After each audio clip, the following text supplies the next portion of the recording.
Okay, this is from Levy Hitchcock. They are giving their recommendations on 10 mangas. So let's see what it is. This is part 3. I didn't see part 2 or 1, but I don't think they actually have to watch them. Hopefully not. If we do, I'll go to the other two later on, and it's probably tomorrow. We'll see. But with that said, let's go. So this manga is called Deady Doodad, and it's an independent manga over a Manga Plus creators, created by Shueisha, where everybody can post their own comics. And it's about a boy and girl who work for an assassin organization until one day the boy and girl decide to turn around and take down the organization. So essentially think if Interesting. Denji from Chainsaw Man, instead of following the organization he worked for blindly, he decided to turn around and destroy that organization himself.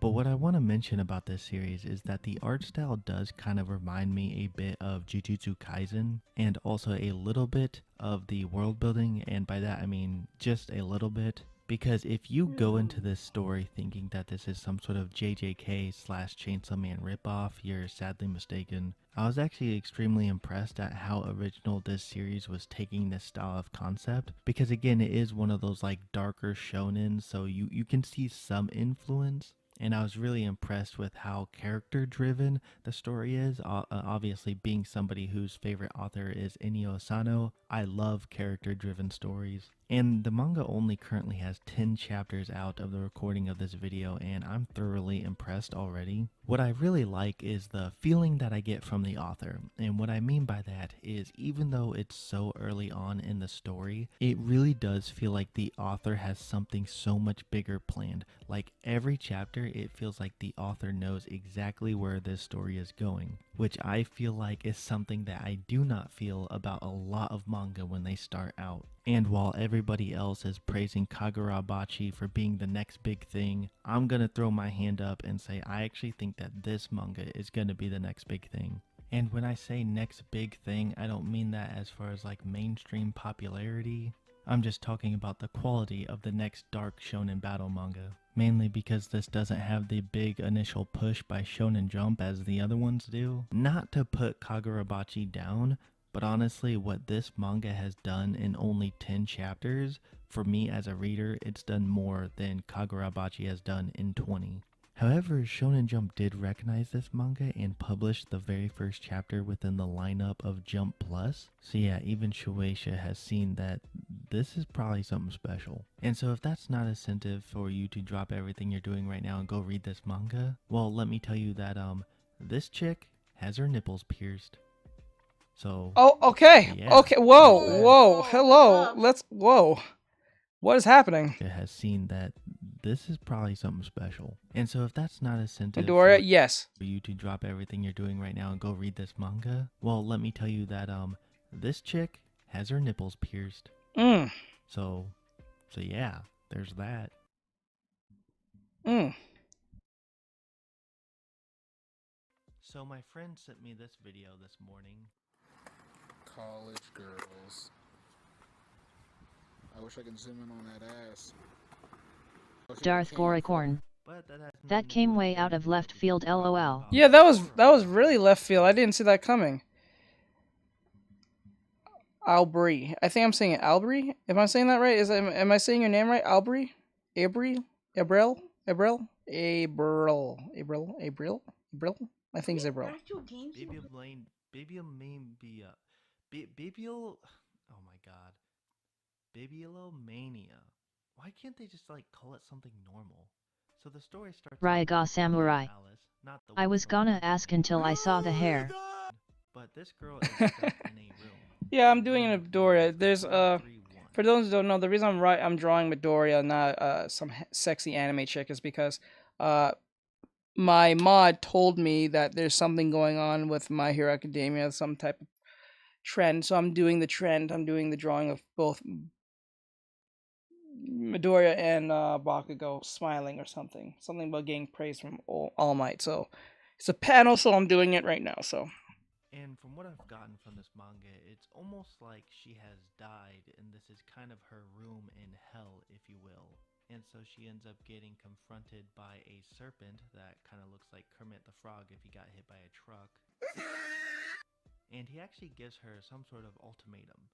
He says that you can either stay here for all eternity and every wish you would want. Raiga Samurai. However, Oh, you can okay. leave this door and go back to the real world. However, if you try to make it back to the real world, you actually have to go through every room before reaching the front door.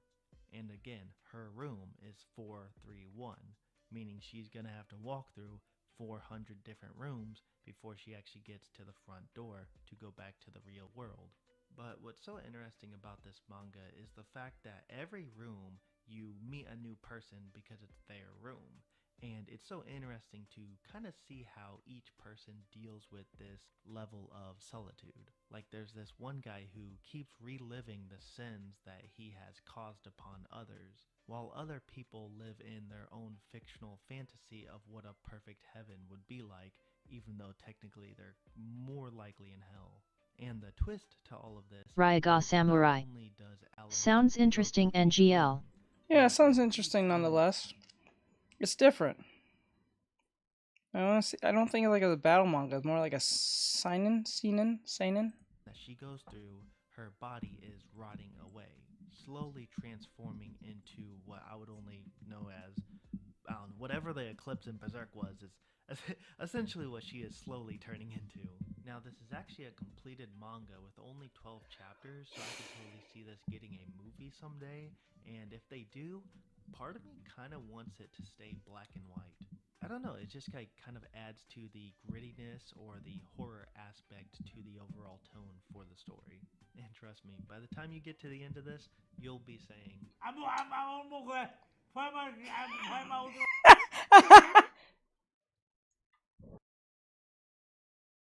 so this manga is called Tsukurari, and judging by the art, you would not think that it's a very dark manga, but it's actually about this young boy who's actually a robot who was designed for the sole purpose of wiping out humanity.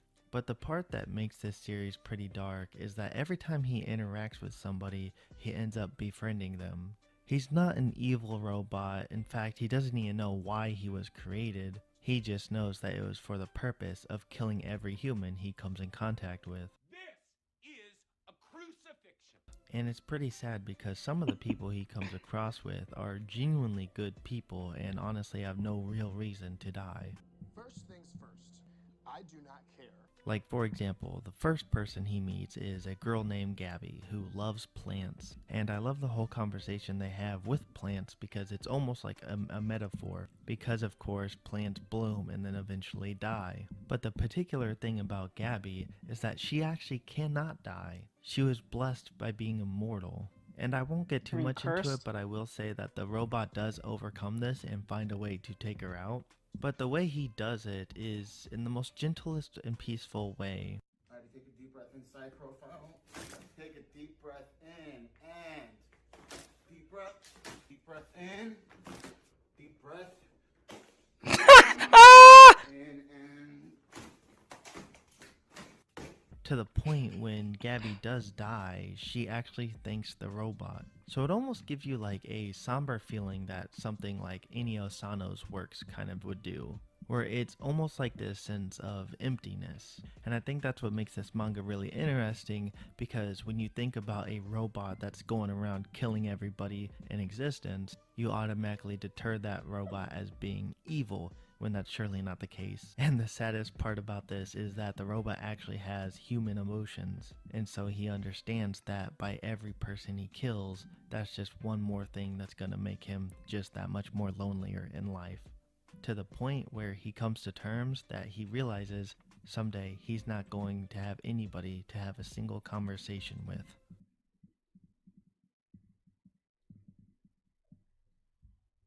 So in this world, Jesus there Christ, are Greg. giant meteors It just that are went crashing to the ground, Just which are what the hell? making these giant craters bigger than the hemorrhoids in my ass. What the fuck, y'all? God damn! Alright, let me rewind a little bit. That felt a So little in today's unnecessary, video, we're but going to okay. be talking about the manga Yunu Kinetsuken.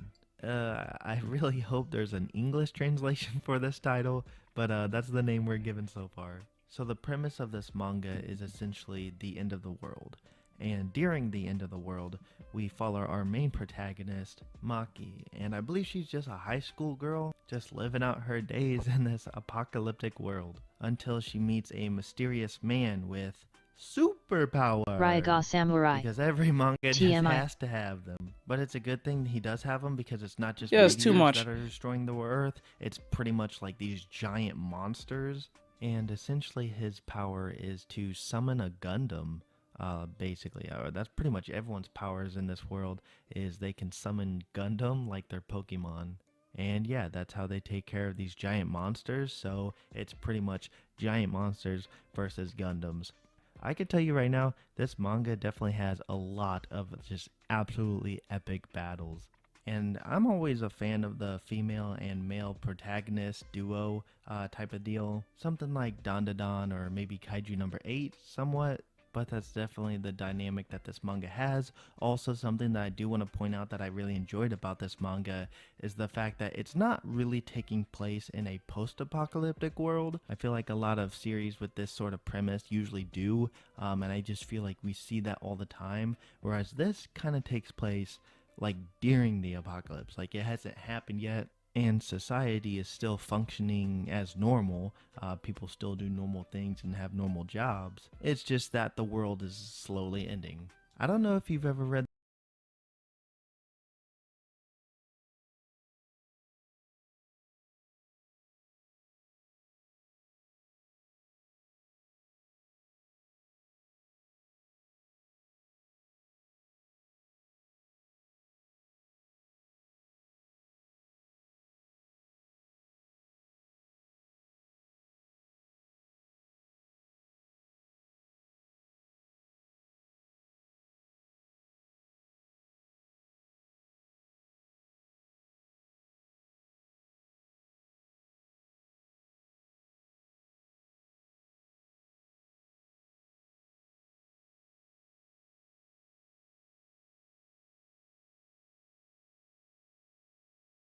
Raiga Samurai.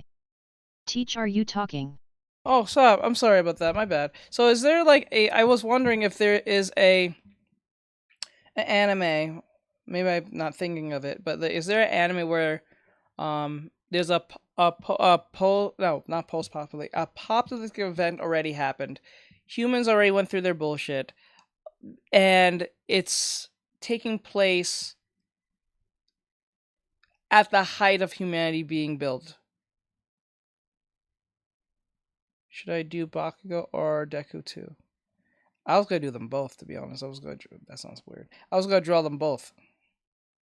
Jesus, I want to do them both. I wonder if there's any anime that's like that, where there's already a apocalyptic event that happened. Humans are already at the forefront of rebuilding society. I don't mean like just started. I mean like literally getting back on their feet. Like there's literal cars back. There's Darth things going Goricorn. on. Cryad maybe. Scary Ed. I always read. I know it's called S Cried. I always read it as Scary Ed. I remember that anime. That was Raiga Samurai. I'm old. Not that I know of. Huh. Maybe I'm not thinking of anything. Maybe there is one. I probably watched it. I'm just not thinking of it. But yeah. Darth Goricorn. Depending on how you view the anime. I always knew that I always looked at that. I always read it as Scary Ed. I don't know why. But I know what that is, with the dude with the arm and the one dude with the. Okay, I'm gonna need to ask a question about the anime. That Stan user type dude who's like the second main character, rival or whatever, the soldier dude. The ghost Stan thing he uses to fight. Are those titties?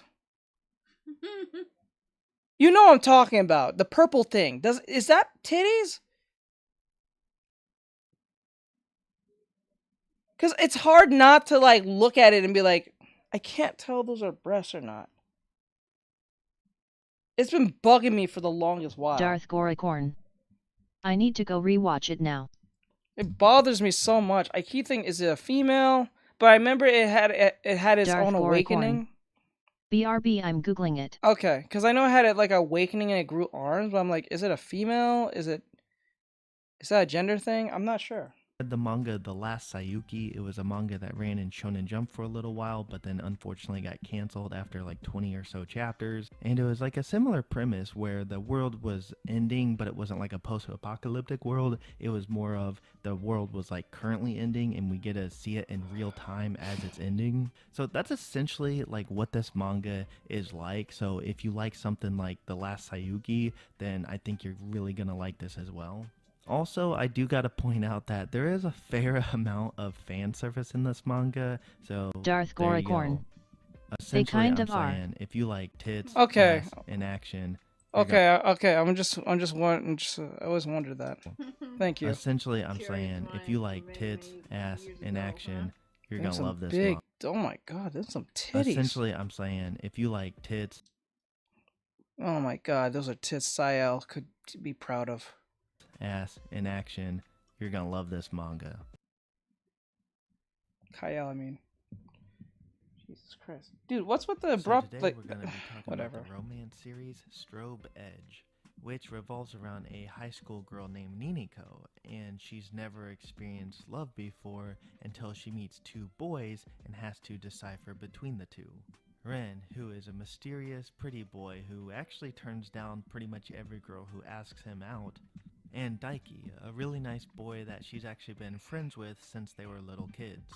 Now the conflict here is Niniko is unsure about what love is because she's actually never experienced it herself. She's not quite sure if she's actually into Ren or if she's just attracted to him physically. And with Daiki, she's been friends with him for so many years that she's not sure if it's a friendship or if she wants a relationship.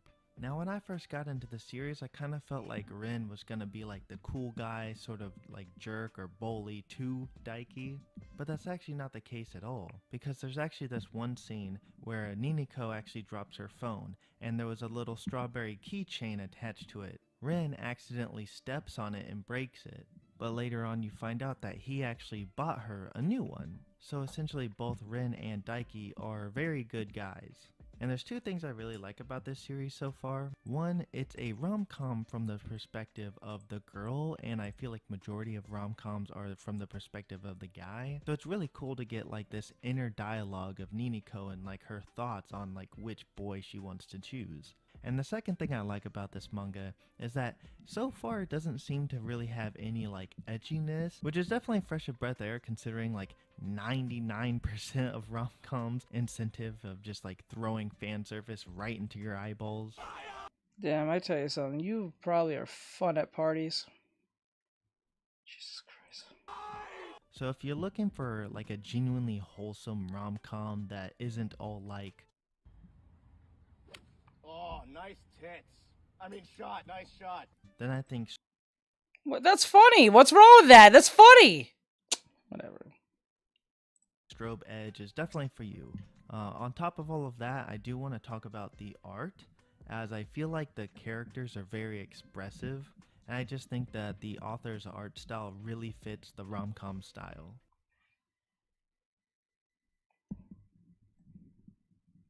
So the manga Dude, we're wait, gonna be it's a talking about today rom-com. Why is it not supposed to? It's supposed to be funny. That's what the point of the edginess is. It's a rom-com. It's about love, but it has funny moments. It's supposed to be, a kid. Like, come on. a very interesting premise for a slice of life. So the series is called Ashi Girl, and it's about a girl named Yui Haikawa, who's just a typical 16-year-old high school girl, but then her brother invents a time machine and sends her all the way back to the Sengoku period. Why? Which then she ends up having to take life as a soldier during that era. You want me to show you tough? I'll show you tough.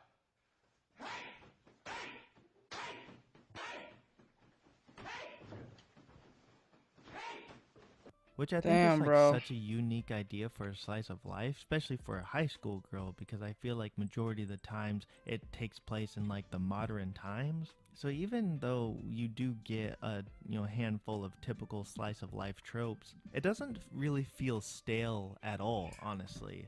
In fact, even when she encounters a romantic interest, it still feels very fresh and different from most slice of life / rom-com series. And I think the whole idea of like taking a series and putting it into a completely different period in time obviously just changes the vibe overall, but also creates this like mystery of how long is she going to stay in this world, and is she going to be able to get back to her present timeline?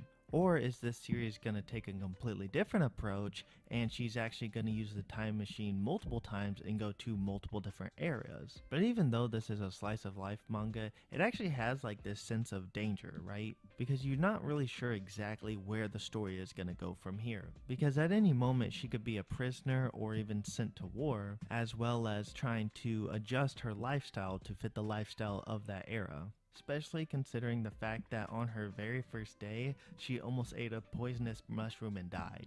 What an idiot! Oh, what a loser! Good. Good.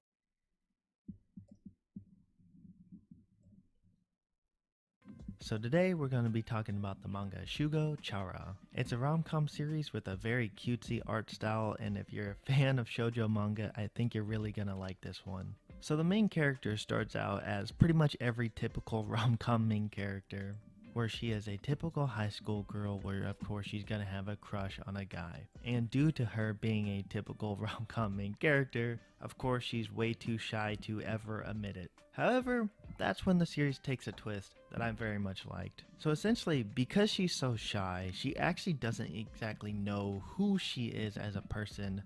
Like, who is the real her, that end up summoning these 3 guardians who aid her in finding out who she truly is. So each one of these guardians basically allows her to have an alternative personality. Damn, you girls... why do you kids want to know who you are at the age of, like, 10? Why? You haven't, like, developed, like, a whole brain yet. Figure that out when you're, like, 25. You know what I'm saying? Like, why do you want to know who you are at the age of like 10, 11, 12, 13, 14, 15, 16, 17, 18, 19, 20? Just enjoy being alive and enjoy life. Don't worry about what you are and who you are. What the fuck? Worry about that when you're 20 fucking 5. Traumatized. They're traumatized. I'm gonna traumatize my ass. But not any different than what she would normally be. It just allows her to express the feelings that she has out loud. You look pretty. What did you say? I said you look shitty. Good night, Denise. Without being too shy to ever show them. Let me give an example. If she had a crush on a guy, obviously she would think about saying that she likes this guy, but in no world would she ever have the courage to admit it. So, Peter, where do you see yourself in 5 years? Don't say doing your wife. Don't say doing your wife. Don't say doing your wife. Doing your son? Well, what these guardians do is allow her to switch personalities temporarily into the type of person who would say how she feels out loud, therefore allowing all of the people around her to then see how she is truly feeling, therefore expressing her true self. This way, she doesn't have to get down on herself for not telling the guy she likes and regretting that later down the road. Now she can finally live her life freely and know that whenever she has these inner thoughts, she doesn't have to worry about acting like she doesn't like somebody or she doesn't feel this way. These guardians allow it to where the person she is on the inside can finally be the person on the outside. My older brother always says like the nastiest shit. Like he called me Hyman until I was 12. Seth, I want to blow you. And she didn't say that, come on. She didn't say the second part, but I miss Superbad. It is... oh my god, that was... I forgot that part comes up. That is wild. I want to blow you. And she didn't say that, come on. she didn't say the second part, but the first part. She's got an older brother. Now, if only I could have these at my job. I will not see you Monday. Darth Goricorn. The image I miss that era of movies. I know. Movies like Superbad was amazing. It was simple but yet stupid. And it was just perfect. If you want to see an American movie, you want to get a laugh, watch Superbad. It's still funny up to this day. Superbad, what do you call it? Was it Pineapple Express? No, Tropic Thunder. The world ends with you, or ends with you. The world the world's coming to an end, or the world's end, or something like that, with Seth Rogen and all the other guys. When the world comes to an end, it's really funny. Darth Do you like Goricorn. horror manga? The American Pie movies. Yep. So this manga is called The Manhole. Alright, not that kind of manhole. But it starts out with this naked guy crawling out of the sewer because why not? And he ends up walking up to some guy standing there on his cell phone and then just projectile vomits blood all over his face. Jesus Christ. But right after that, the naked guy just falls over and dies. During the autopsy, they realize that he has contracted some sort of like virus or infection. And later on, the guy that got puked on starts to grow that exact same infection on his face, to the point where his head actually explodes. And so you're wondering, well, what's the point of the story?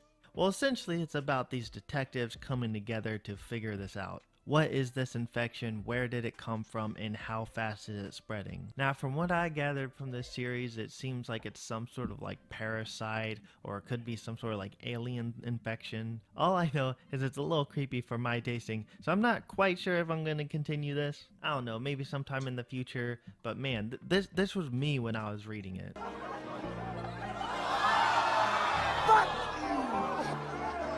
Like I only got like 4 chapters in, and I was like, okay, I'm gonna have to set this one down for a minute. But hey, I might as well recommend it to somebody because, I don't know, there's somebody who wants to read this type of stuff. It was definitely one of those horror manga that, it's not that it's necessarily scary, it's just kind of gross. But what I think makes it really cool is the fact that it is detectives who are trying to investigate this thing, and it doesn't seem to just be like a normal infection. It seems to be something supernatural, and it's spreading fast, so they gotta figure it out. Darth Goricorn. With all of that said, I'll leave it That with somebody this. is somebody like me, lol. Yeah, I'll probably watch it too. Don't eat. I mean, read it while you read this manga. Cigarette and cherry. What does that sound familiar? So I'm just gonna be straightforward with this manga. It's a romance comedy. Now I know when people say that, they just assume like the typical, oh, the main character looks like this, and the girl probably looks something like this. But I was actually surprised that neither were true. This is a picture of the main character, and they definitely don't seem like the typical rom-com style. But that actually wasn't even the impressive part. The impressive part was the jokes in this were like actually funny. Shadow Realm Like, Gauntlets. I actually found myself doing good so kinda far. smiling a lot throughout this experience. I think so. Mainly because of how like quirky the main character is. The author does seem to fall into a few tropes that obviously we've seen 1,000 times throughout rom-com series. So the main character like meets this girl who is really into smoking for some reason, hence the name Cigarette and Cherry, because she kind of calls him a cherry boy, which I don't know if that's like a Japanese slur word or if it's like some type of slang, but yeah, that's what he's called. And what I like is the author is good at using humor that you would only find in manga. What I mean by that is, in the beginning, the main character walks by a group of girls and says, oh wow, these girls smell really good. And later on, when he meets the girl who smokes cigarettes, she asks for a lighter and he pulls one out. And in front of her, he tried to act cool by smoking a cigarette, but he actually put the cigarette backwards, and she was like, hey, that's the wrong end. And as soon as she did that, even the cigarette popped up and was like, oh wow, she smells good. So it's definitely a very quirky manga Okay, that that's doesn't so take funny. itself too seriously. I guess the best way to describe this manga is that it does occasionally bring up some, typical tropes that you would see in a rom-com, but I really don't see somebody reading this and considering it generic. Especially considering like the girl he's after is like a really cool girl, which normally you don't really get that. You get like the girl who kind of like bullies the main character because she's actually trying to smash, or you get like the overly lovey-dovey girl. Whereas this girl, I don't know, she just seemed like just like a really cool smoker chick, which I mean, I'm pretty sure these people are in high school, so probably not good education for the youth. but at the end, This dude, I'm sorry, there's no attack on Levi, but the way he's saying this sounds like he liked to be stepped on by women. of the day, it's just a manga, and honestly, I actually really I could be wrong, but Jesus Christ, I don't think it's cool for a girl to smoke. I think the personality has to be cool, not she's smoking makes her cool. I never thought smoking was cool when growing up. I thought that was kind of disgusting. Smelling like an ashtray all day and smelling like ass all day. Nightbird. Can't smell nothing all day. Be a support hero Enjoyed it, today. so you should go check it out. By using commands And like cancer. /donation and /cash app. Darth Goricorn. I get the same vibes. Every ounce of my body to It's not so bust weird. a Raiga block Samurai. in the recording of this video. Nicotine breath, That yes. said, let's talk about this. So yeah, as the video title would suggest, we are about to talk Like, about let me put this in this context real quick. I have friends who know. I know people who smoked. I know people who get high, right? I have never gotten high. It's not my thing. Never. And I ain't try to experiment. It's just not my thing. Because I always have this fear that people are gonna lace that shit up on me. But then again, because that happened to my cousin. So like, I know friends who have gotten high. I don't think it's wrong to get high. I think it's stupid to think you're cool because you smoke. That doesn't make you cool because you smoke. I think getting high was probably the part that's getting actually cool, but just smoking for the sake of being cool, that's virtually anyone can smoke. Anyone can smoke. It's like riding a bike. It doesn't take a lot of brain power to suck on a piece of paper and then puff it out. It's gonna, first thing for sure, it's gonna be whoa. And after a while doing it, you're gonna get used to it. It's like a mind-blowing thing. Jesus Christ. I think so. a manga that is about a massive headache. You put the standard of cool very low on that one. man's exposed nipple.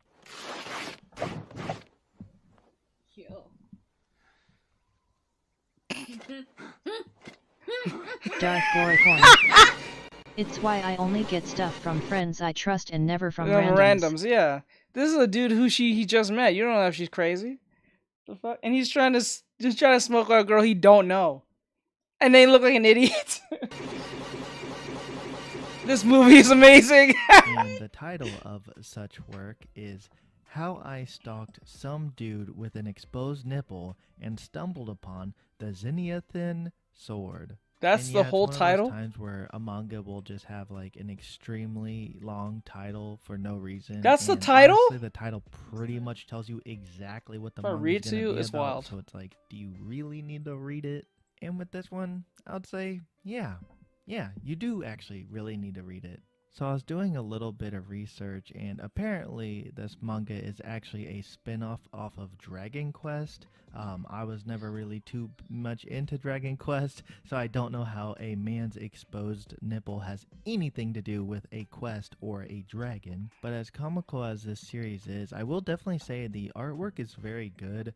It kind of reminds me of like Vinland Saga before the inking, and what I mean by that is the art style in this manga is all done in pencil, which I thought was an interesting choice because usually mangaka don't publish their work unfinished.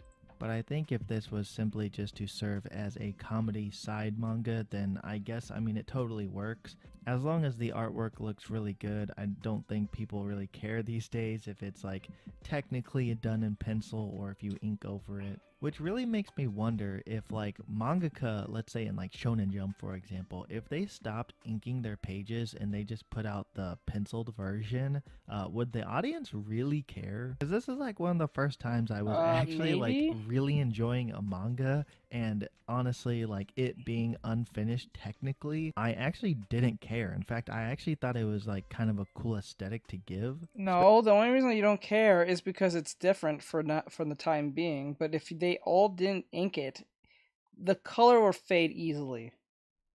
That's the whole point why we ink it, because it keeps it consistent. That's the reason why. I understand where he's coming from. I do like the sketchy look. Well, obviously, I'm doing that right now, but Jesus, you gotta be very much aware. The only reason I can get away with this because I'm doing it digitally. Now, if they're doing it digitally in Sketch, then you can have your say so. You can have your cake and eat on that. But like if they're doing it literally hand drawn on the paper, no, because the ink will eventually fade over time, and it won't do that well. Especially if it's being constantly touched on and hold up and lended to by people, it's just gonna get fucked up. Especially since it does have a similar style to Vinland Saga. But yeah, if you're looking for something new to read and you like looking at men's nipples, then yeah, go check out How I Stalked Some Dude with an Exposed Nipple and Stumbled Upon the Zenithan Sword. Oh, Jesus Christ. All right, with that said, this was Levi Hitchcock with his recommendations. Darth Goricorn. Yeah, I've had to redo lines on some of my old art because of ink fade. Yeah, it happens. So, like, that's why we ink them. As much as we would love to just leave the pencil sketch, that'll save a lot of time for most manga artists, but they know if they don't ink it, it's going to fade over time, especially if it's being Raiga touched Samurai. a lot. Interesting title. Very much so. So this was Levi Hitchcock with his recommendations on anime and stuff. Give him a like and follow and subscribe to him whenever you can.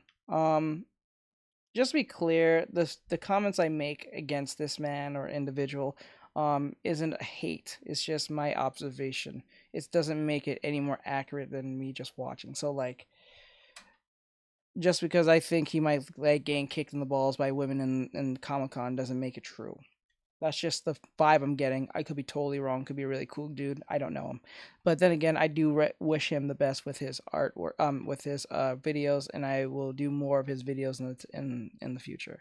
There are 2 other videos that he's done, so I will do reactions on those other 2 videos. Hopefully, they're different from the ones that I got from the other videos, but you know, it is what it is. I just want to make that clear because I know that some of these anime recommendation content creators actually look at my work and have commented on my work. They actually give me praise for showing off their stuff to my audience. So like, I just want to be very clear if he ever watches this or sees this, because I tag them in the video so they get notified that they're in the video. That there's no hate against you. I'm just being entertaining, and also that's just the vibe I get. Just doesn't make it any true. Pretty sure you're a cool dude and you're just trying to keep in those confines of YouTube guidelines, and I'm an edgelord, so it is what it is. So what it is, what it is. So with that said, you guys can go. Have a great night, guys. I'll see you guys tomorrow. We was going to play a game, but it got a little too late, and I got on too late because we was dealing with stuff earlier today. So hopefully tomorrow we'll play a game. I'm hoping. So with that said, I'll see you guys tomorrow. So have a great night, guys. Keep safe, and I'll be back on TikTok probably tomorrow or the day after. Good night, everyone. All right, I'll be back on TikTok either tomorrow or the day after. I'm just trying to enjoy my vacation. I'm allowed to get back on. I'm just letting everyone. Yes, I'm allowed to stream on live again. So if you're wondering, yes, I'm back. I can stream again. I'm just taking just a day or 2 away from TikTok because that shit pisses me off sometimes. So with that said, I'm out, guys. Have a great night. I'm out. Bye bye.